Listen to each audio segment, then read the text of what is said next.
And cough during pregnancy.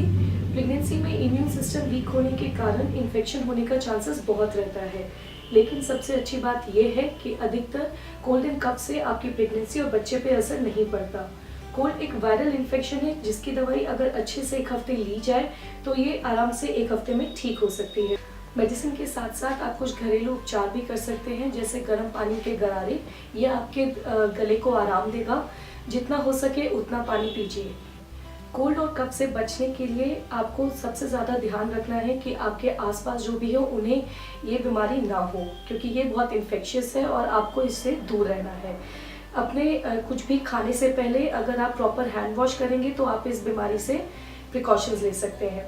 अगर आपकी condition और ख़राब हो रही है तो आप ये कुछ पॉइंट्स हैं जो ध्यान में रखें, जैसे कि सलाइन नेज़ल ड्रॉप्स जो कि मार्केट में अवेलेबल हैं, अगर आप उन्हें यूज़ करते हैं तो नेज़ल टिश्यूज़ जो हैं उनको आराम मिलेगा।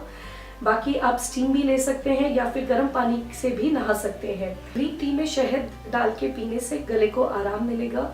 साथ ही साथ आप नाक के लिए, नोज़ इन्फेक्शंस के लिए आप नेज़ल स्प्रे यूज़ कर सकते हैं। इन सारे उपचारों से अगर आपका कोल्ड एंड कफ ठीक रहता है तो वेल एंड गुड, लेकिन अगर आप इस कोल्ड एंड कफ के साथ अगर आपको चेस्ट पेन है तो तुरंत ही अपनी किसी नज़दीकी गायनोकोलॉजिस्ट या किसी भी फिजिशियन से कंसल्ट करें। और अगर आपको इन सब के साथ हाई फीवर है देन डेफिनेटली इसमें खतरे की बात है। तो इन सब को ध्यान में रखते हुए आप प्लीज़ प्रिकॉशंस लें और अपने डॉक्टर से कंसल्ट करते रहें।